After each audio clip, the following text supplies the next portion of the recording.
Lake Toho fishing report for the month of May. How to fish Lake Toho. Pretty cool bite out here right now. The fishing's really good. See if we can't walk up a few more out here in the Lake Toho Hydrilla mat.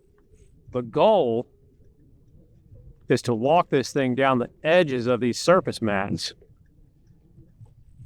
Anywhere where you see that clear path that you could walk a topwater bait around these Hydrilla mats, seems like the closer you get it to the edge of it, they'll come out of that mat and just absolutely crush that thing. All right, guys, so real quick here, because I get a lot of people ask me this question. Say, Eric, what makes a patch of Hydrilla better than another patch of Hydrilla? The long and short of that is life, okay? The longer that patch of Hydrilla has been there, the more fish have found it, the more fish have took up residence on it, bait, the whole 9 yards. Well, how can I tell that that thing is active? Most of the time,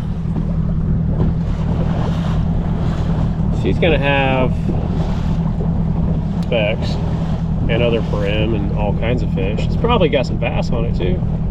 We fished it, but there's a bunch of brim beds around that, a bunch of life around that. And that's what makes a patch of Hydrilla better than others.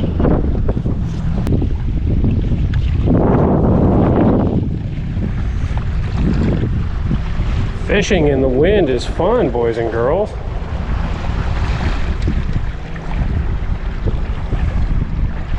Sucks. Fishing is better than working.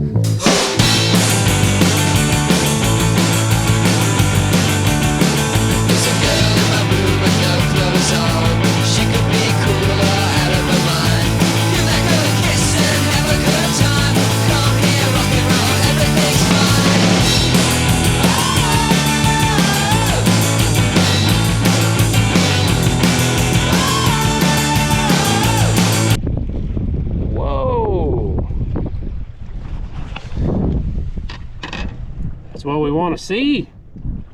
Bunch of fish running around out there. All right.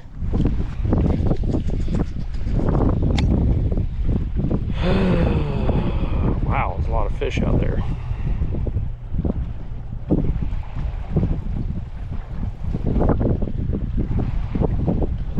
Oh, oh, oh. I got him. Hey, what's up, dude? Oh, come here, man. Everybody on YouTube wants to see you, dude. Oh.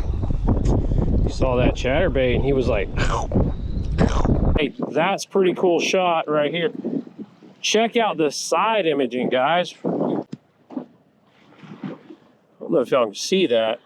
Now, I've not been moving, but I've been spinning because we hit spot lock. Hit spot lock on the trolling motor. Bag imaging still running. I just paused the screen. And my privacy screen on my graph, it's gonna make this impossible. But those are all bass. These are shadows. Shadow, shadow, shadow, shadow, shadow. And they're popping up. They're looking like this. They're all skewed because the boat was turning, because we had spot lock and the 300-mile-an-hour wind. But a lot of bass on this Hydrilla.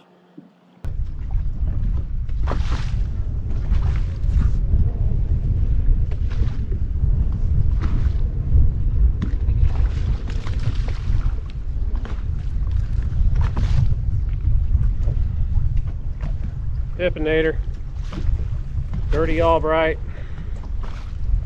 See a bunch of them like that out there running around just off this grass. And you know, I don't know if it's the weather that's got them messed up a little bit, but I could see them on the LiveScope follow the chatterbait, but they'd only follow it for a foot or two and they'd pull off of it. Put the trolling motor on spot lock, flung Pippinator up there at them.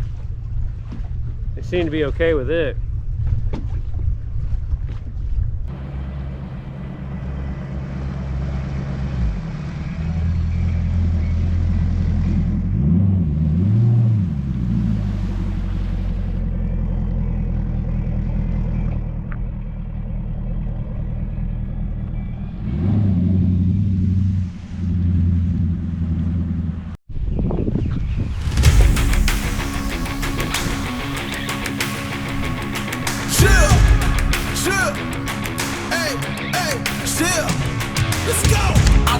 kill it. I was meant to wolf on the next. Third, second, first, to the one. I can drop in a month, I'll be back at the top. Raw energy.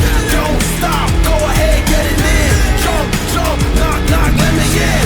Huff, blow the house down. There's a grass fish.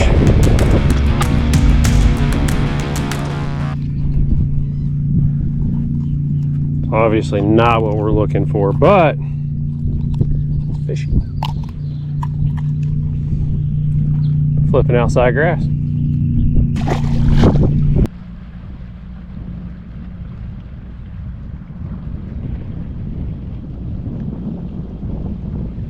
So we're at the end segment of my Lake Toho fishing report for the month of May, which means that it's time to go over baits, techniques. But right now, the next several months, my favorite thing that is going to be that I will be throwing a topwater walking bait. Whether you throw a spook, a sexy dog, a vixen, the one from Teckle, whatever, my go-to is topwater walking bait. I throw dressed treble hooks on everything. First thing in the morning, it doesn't matter. Those guys will eat that thing all day.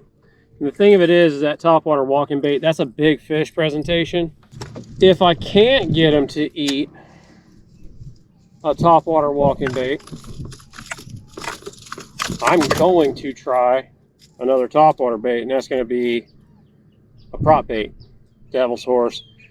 This is one that I get custom made from Brian Heberlin. Dude's probably the baddest around here. He makes the best. Always remember, throw it on straight mono. If you throw these guys on braid, the braid's going to get wrapped up in the front prop. It's a pain in the butt to throw. I throw it on straight mono, 17, 20, whatever casts best.